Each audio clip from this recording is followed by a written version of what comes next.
Narito na ang mga pinakamalalaking balita sa One North Central Luzon ngayong Huwebes. Dalawang bata nasawi sa magkahiwalay na insidente ng pagkalunod sa Apalit, Pampanga. Ilang umano'y kinarnap na taxi mula sa Metro Manila natagpo ang china-chap-chap sa Mangaldan, Pangasinan.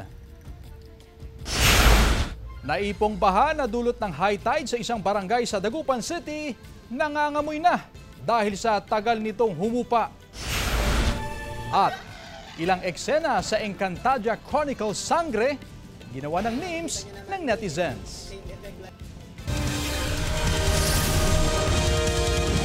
Ito ang GMA Regional TV, One North Central Luzon.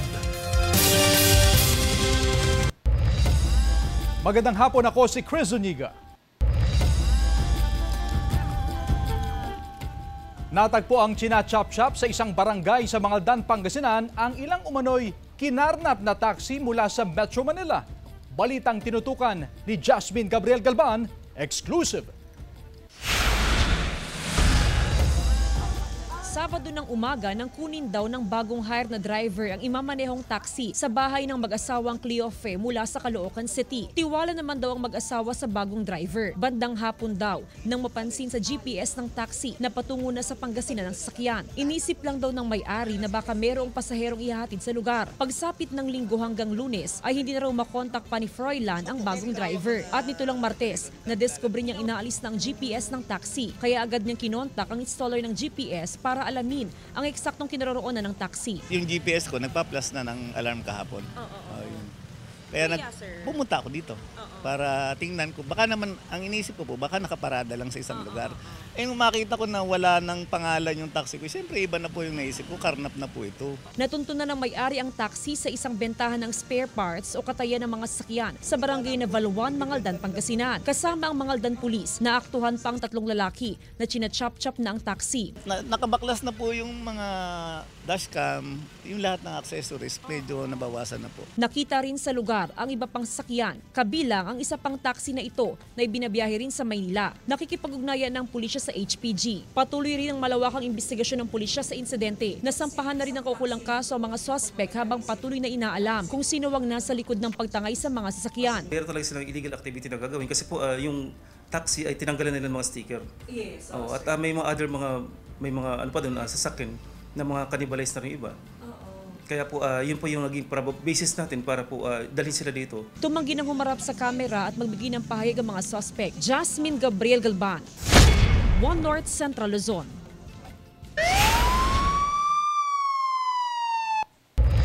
Dalawang bata ang nasawi sa magkahiwalay na insidente ng pagkalunod sa Apalit, Pampanga.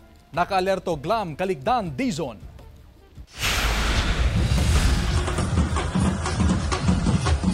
Sa gitna ng masayang pagdiriwang ng pista sa Apalit, Pampanga, dalawang insidente ng pagkalunod ang naitala. Dalawang batang lalaki ang nasawi matapos malunod sa ilog ng Pampanga sa Barangay San Vicente. Unang natagpuan noong June 29 ng bangkay ng 11 anyos na batang lalaki matapos ang ilang oras na paghahanap ng rescue team. Na-declare po na missing sa mga kasamahan natin sa MDRRMO, and then po the following day doon po na-retrieve yung nalunod nung 28. So na-recover na lang po ng 29. Lunes naman ng umaga, iniahon mula sa ilog ang katawan ng 12 anyos na bata na kalaunay idineklarang dead on arrival sa ospital. Nung last day po ng fiesta, this is 30, doon naman po nakita yung bata na tumalon po sa isang bubong ng bahay. Papunta po doon sa ilog, yun nga po, hindi na po siya nakaahon, ma'am. Wala pang pahayag ang mga kaanak ng dalawang biktima. Paalala naman ng pulisya na mag-ingat at huwag hayaang mag-isang maligo sa ilog ang mga bata. Glam Caligdan, Dizon, One North Central Luzon. Nakaranas ng pagbaha ang ilang lugar sa Cagayan at Bataan. Nakatutok, Joel Fernandez. Malakas na ulan ang naranasan sa ilang lugar sa Camalaniugan, Cagayan dahil sa trough ng low pressure area. Apektado ng pagbaha ang ilang paaralan. Nakaranas naman ng malakas na pag-ulan kahapon ang ilang bahagi ng Orion, Bataan. Sa kuha ni News Cooper Joy Santos, Nakita ang pagbaha sa bahaging ito ng National Highway ng Orion bandang alas 12 ng tanghali. Perwisyo umano ito lalo sa mga delivery rider dahil bukod sa matagalang biyahe, apektado rin ang kanilang kita. Ayon sa Pag-asa, habagat ang nagpapaulan sa Bataan. Sa Ilocos Norte, nababahala ang mga guro at mag-aaral ng Pagudpud National High School dahil unti-unting natitibag ang lupang kinatitirikan ng kanilang gusali. Kapag masama ang panahon, lumalapit ang alon sa harap ng gusali. Hirap ding makadaan ng ilang sasakyan dahil hindi pa naaayos ang nasirang seawall. Nakaraang taon pa ito nang masira dahil sa mga nagdaang bagyo. Ayon sa Pagudpud MDRRMO, may nakahanda naman daw na lilipatan ang mga estudyante kung sakaling lumala ang sitwasyon. Ongoing naman po yung construction ng seawall. Hopefully, itong mga darating na po na araw, mapapabilis po yung pagka-construct ng seawall doon. Joel Fernandez, One North Central Luzon.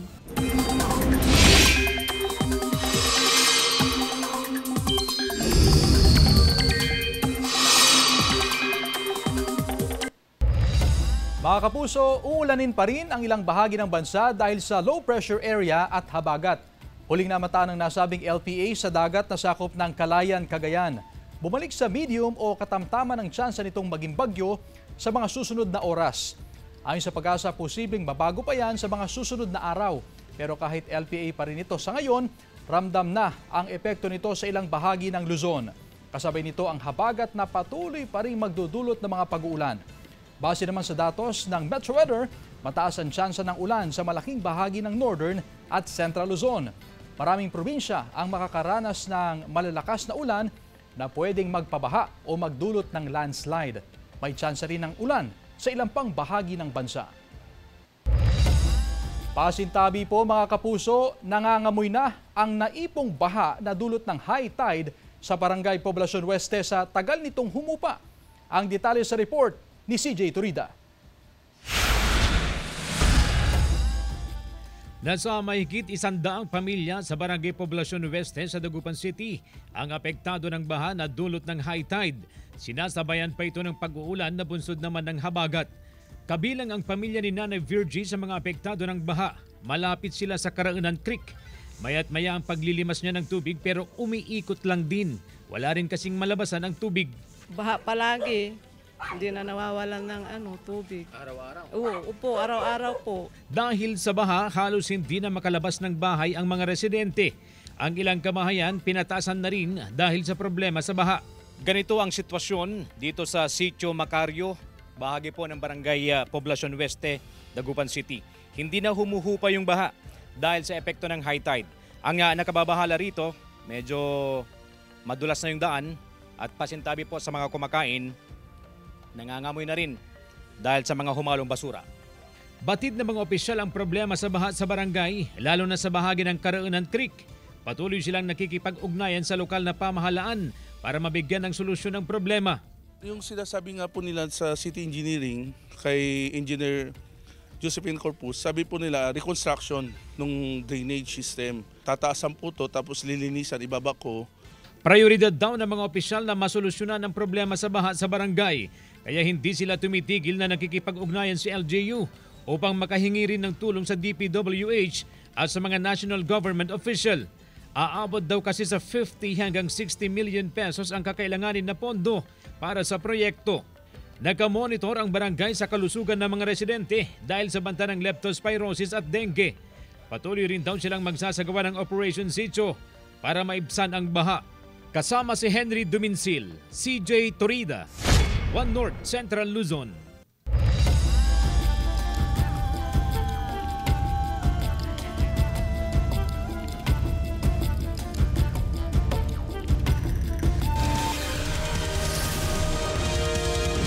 Ito ang GMA Regional TV, One North Central Luzon.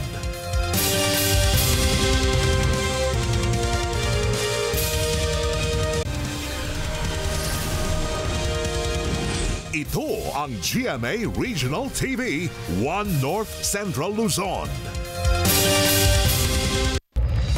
Inirekomenda ng COD o ng OCD, Cordillera ang preemptive evacuation kasabay ng sama ng panahon dulot ng low pressure area at habagat. Mula sa Benguet, nakatutok live si Jasmine Gabriel Galban. Jasmine? Chris, sa monitoring ng Pag-asa, nakaranas ng malakas na buhos ng ulan ng ilang bahagi sa probinsya ng Benguet ngayong araw. Naka-heightened alert na ang Regional Disaster Risk Reduction and Management Council o RDRRMC Cordillera dahil sa banta ng binabantayang low pressure area na sinabayan pa ng pag-iral ng southwest monsoon o habagat. Inirekomenda na rin ng OCD Cordillera ang preemptive evacuation lalo na sa mga landslide prone area. Ilabas na natin yung directive ng preemptive evacuation kahapon during our pre-disaster risk assessment scenario building. At ngayon magkikipag-coordinate kami sa mga probinsya kung meron na po tayong mga naitalang preemptively evacuated families. Patuloy ang monitoring ng OCD Cordillera sa iba't ibang probinsya para malaman ang sitwasyon sa buong rehiyon. Since kahapon hanggang ngayon wala po tayong naitalang mga bagong landslides. Yung mga dati pa rin po na earlier reported dito sa probinsya ng Ifugao at probinsya ng Benguet. Pero ongoing na po at matatapos na rin po yung mga clearing operations na sinasagawa ng DPWH CAR kasama ng kanilang mga District Engineering Office at syempre yung mga local government unit concerned. Pinag-iingat naman ng Pag-asa ang publiko sa banta ng landslide na posibleng maging resulta ng malalakas na buhos ng ulan. Sa rainfall outlook na nilabas ng Pag-asa, asahan ng 50 hanggang 100 mm rainfall ngayong araw na magtutuloy-tuloy pa hanggang sa mga susunod na araw. Kasi nga, alam niyo naman na dito sa mountainous area ay maraming occurrence ng mga landslide, lalo kapag ito intensify yung rain natin. Chris, sa mga oras nga na ito ay makulimlimang panahon dito sa bayan ng Tuba, Benguet. Samantala, tiniyak ng Office of the Civil Defense na nakahandang iba't ibang LGU sa posibleng epekto ng low pressure area, ganun din ng southwest monsoon o ng habagat. Nakaposisyon din ang mga heavy equipment ng DPWH at nakahanda rin ang 52,000 na family food packs ng DSWD Cordillera. Chris? Maraming salamat, Jasmine Gabriel Galban. Isang lalaking PWD nanloob sa isang apartment sa Calasiao, Pangasinan. Tutukan sa report. Sa kuha ng CCTV, makikita ang isang lalaki sa bahaging ito ng Barangay Cusban, Calasiao, Pangasinan, madaling araw noong Martes. Makikita rin na binuksan ng lalaki ang gate saka pumasok sa loob ng isang compound. Palakad-lakad ang lalaki sa loob ng compound at nagmamasid. Hindi na nahagip ng CCTV pero nilooban umano ng lalaki ang isang apartment doon. Posible raw na dumaan ang lalaki sa maliit na bintana. Naaktuhan po ng may-ari ng bahay na nandun po loob mismo sa inupang apartment. Ito po ay kanyang tinignan na agad namang tumakbo itong suspect natin. Sa pagkikipagtulungan ng mga barangay officials at na-identified naman siya, ito po ay nahuli. Nasa kustodiya ngayon ng pulisya ang suspect na isang PWD, edad 32. At residente rin ng nasabing barangay. Hindi na narecover ang perang ninakaw ng suspect na aabot sa 4,000 piso. Natakot lang po kami. Paray po naman po bata mga kasama namin, tas babae. Hindi po namin din alam kung binuksan po niya yung kwarto kasi tulog po kami, mahimbing na eh. Nahaharap sa kasong robbery ang suspect. May mga previous din na kaso na anong ginawa niyang krimen. So napapailan din natin ng kaso. Ang nagiging kwan lang dyan, yung ibang complainant, naayos nila, nasisitil nila. Kaya nakakalabas siya. Kasama si Ron Taniedo, CJ Torida, One North Central Luzon. Arestado naman ang isang lalaki sa Dinalupihan, Bataan dahil sa pagbebenta umano ng iligal na droga. Ayon sa mga pulis, nasabat mula sa sospek ang mahigit sa 10 gramo ng hinihinalang shabu. May street value yan na mahigit sa 71,000 pesos. Walang pahayag ang sospek na maharap sa reklamong paglabag sa Comprehensive Dangerous Drugs Act. Samantala, ilang magsasaka sa Mangaldan, Pangasinan, iniimbak o ibebenta na lang na bigas ang mga naaaning palay. Naritong report. Imbes kumita sa katatapos na anihan ng palay, lugi pa raw ang karamihan sa mga magsasaka sa Mangaldan, Pangasinan dahil sa mababang buying price ng palay. 9 pesos hanggang 10 pesos ang buying price ngayon ng wet o fresh palay o yung bagong aning palay, habang nasa 14 hanggang 15 pesos naman ang dry o clean palay o yung palay na naibilad na sa araw. Malayong-malayo ito sa buying price ng palay sa nakalipas na mga taon na aabot sa 18 pesos hanggang 24 pesos. Malaking lugi, madam. Kaya wala lang tubo. Ay mataas ang presyo ng mga ginagamit sa bukid, lalo na yung mga pataba. Dahil sa mataas na presyo ng palay, imbis na ibenta sa mga traders, ay iniimbak na lamang ng mga magsaka ang mga na-harvest na palay o di kaya ay ipinapagiling na lamang at bigas nang ibinibenta sa mga consumer. Unsa lang po. Pagkain lang, para pamilya na lang. Kaya sa malugi pa. No? Si Mang Orlando naman, iimbak na lang muna ang mga palay at sakaling tumaas ang presyo ay sa kanya ibebenta sa traders. Parang mababa kasi binabarat na ang mga traders. Ayon sa Samang Industriya ng Agrikultura o SINAG, hindi kasalanan ng mga trader ang mababang presyuhan ngayon ng palay. Kasi kung traders ka, titingnan mo kung anong bibiliin mo eh. Yung finished product na 25 pesos pwede mong mabili na tapos na, bigas na. Or yung palay na bibiliin mo, tapos ikikiling para maging bigas. Kung magtutuloy-tuloy ang mababang presyuhan ng bigas sa ibang bansa, malaki ang posibilidad na sumadsad pa ang presyo ng palay sa bansa. Maliban kung tataasan ang taripa ng imported rice. Sa ngayon kasi, 15% lang ang ipinapataw na taripa sa imported rice. Pero kung ibabalik sa 35% ang taripa sa mga imported rice, ay makakatulong ito sa mga magsasaka na mapataas ang buying price ng palay. Jasmine Gabriel Galban, One North Central Luzon. Itutuloy ng Department of Agriculture ang pagbaba sa maximum suggested retail price ng imported na bigas sa July 16. Ayon kay Agriculture Secretary Francisco Chu Laurel Jr., ibababa ang ceiling nito sa 43 pesos kada kilo, mula yan sa 45 pesos. Ang MSRP ipinatutupad sa 5% broken o ang karaniwang kinukonsumo ng imported na bigas. July 1 o noong Martes, dapat ipatutupad ang pagbaba sa MSRP pero ipinagpaliban dahil sa anilay heightened volatility sa pandaigdigang merkado. Vacuum operation sa mga estero sa Dagupan City puspusang isinasagawa ng Engineering Office. Ang detalye sa report. Puspusa ng paglilinis sa mga drainage canal sa iba't ibang bahagi ng Dagupan City. Gamit ang vacuum truck ng City Engineering Office, sinisip-sip ang mga nasa loob ng kanal upang maging maayos ang daloy ng tubig. Napapanahon ang vacuum operation lalo na ngayong high tide at rainy season. Sa bahaging ito ng Burgos Street, maagang nagsagawa ng operasyon kaninang umaga. Puno po kasi sa lugar po na ito na po yung mababa. Kaya halos lahat po ng putik napupunta na po rito. Bukod sa putik, may nakukuha pa raw ng mga basura, gulong at minsan payong ang mga nagsasagawa ng vacuum operation. 3 cubic meters ang kayang masipsip ng vacuum truck. Dinadala mga ito sa isang bakanteng lote sa barangay Bunuan, Binloc. Maaari sana, putik lang sana makukuha namin dyan. Wag na sila magtapon ng mga plastics. Ang flower shop na ito sa Burgos Street, minsan hindi na raw sila nagbubukas tuwing may baha na dulot ng high tide. Kaya ikinatuwa nila ang vacuum operation ng City Engineering Office. Dito sa amin talaga napupunta yung baha ngayon. Pumapasok din dito sa loob ng shop namin. Diretsyong umiikot ang mga kawani ng Engineering Office upang maglinis sa mga kanal sa lungsod. Nakatutok sila ngayon sa Barangay Poblacion Weste at Barangay Tapuac.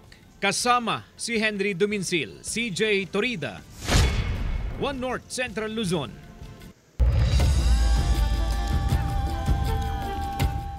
Ang mga eksena sa Encantadia Chronicles Sangre hindi nakaligtas sa pandodog show ng netizens. Gaya ng heartbreaking scene sa pagpanaw ni Lira na may kwelang remake na agad sa mundo ng mga tao. Imbes na retreng paro-paro, gamo-gamo ang naging tagapagsundo. Hirit naman ng ilan, mukhang maraming side hustle si Kera Mitena, pati na nga raw ang ice candy na isipang ibenta. Ang available flavors, Alena, Armea at Danaya. Mark safe naman si Perena, baka matunaw kasi ang paninda. Ang mananakop na Ice Queen, baka supplier na rin daw ng mga brilyante. Patok na item kasi yan sa mga spoof na live selling. Sa mga interesado, konting hintay na lamang daw dahil may sale this coming 7/7.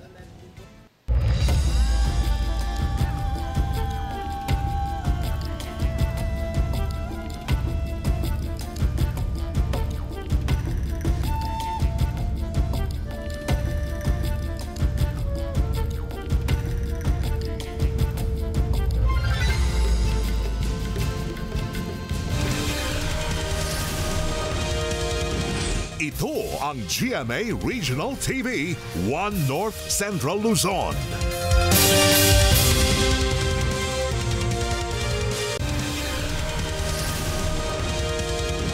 Ito ang GMA Regional TV, 1 North Central Luzon. Magkakahiwalay na insidente ng sunog na itala sa Hilagang Luzon. Narito ang report. Naabo ang 5 classroom sa San Antonio Elementary School sa Sarat, Ilocos Norte, alas 3 ng madaling araw kahapon. Natupok ang mga libro, computer set at iba pang gamit sa loob ng classrooms. Tinatayang aabot sa mahigit 1.4 million pesos ang danyo sa sunog. Nagtagal ng mahigit 1 oras ang pag-apula sa sunog na umabot sa ikalawang alarma. Gawin pa lang po yung investigation po namin. Possible causes po ng sunog, sir. So, now, sir, hindi pa po pwedeng papasukin yung mga bata. Nakikiro pa lang po yung mga lugar po. Wala pa pong traffic yung mga from grade 4 to 6. Halos abutin naman ng 1 oras ang pag-apula sa sunog sa isang bahay na ito sa Baguio City pasado alas 11 ng umaga kahapon. Ayon sa BFP, inireport ito ng mga kapitbahay ng nasunugan na sinubukan pang apulahin ng apoy. Wala umanong tao sa bahay nang mangyari ang sunog. Patuloy ang isinasagawang investigasyon ng BFP Baguio City upang malaman ang pinagmulan ng sunog. Sabi nung matanda, report po sila umalis ng bahay. Minisure niya na pinatay lahat yung ilaw at mga appliances na hindi nalagamit. So, yun pa rin po yung titignan namin bukas kung magpapalo up investigation. Sa Tuguegarao City, naiwang baga ng pinag-ihawang uling naman ang sanhi ng pagkasunog ng dirty kitchen ng isang bahay sa Tuguegarao City. Gawa ito sa light materials kaya mabilis na kumalat ang apoy. Wala namang nasaktan sa insidente. Glam Calicdan, Dizon, 1 North Central Luzon. Makapal na usok ang pumailan lang sa California sa Amerika. Maririnig din ang mga sumasabog na paputok. Kasunod dyan ng pagsabog sa isang imbakan ng paputok sa Yolo County. Nasunog ang mahigit sa 30 hektarya na lupa sa gilid ng bodega. Dahil dyan, pinalikas ang mga nakatira malapit sa lugar. Inaalam pa kung bakit nagkaroon ng pagsabog at kung may nasaktan sa insidente.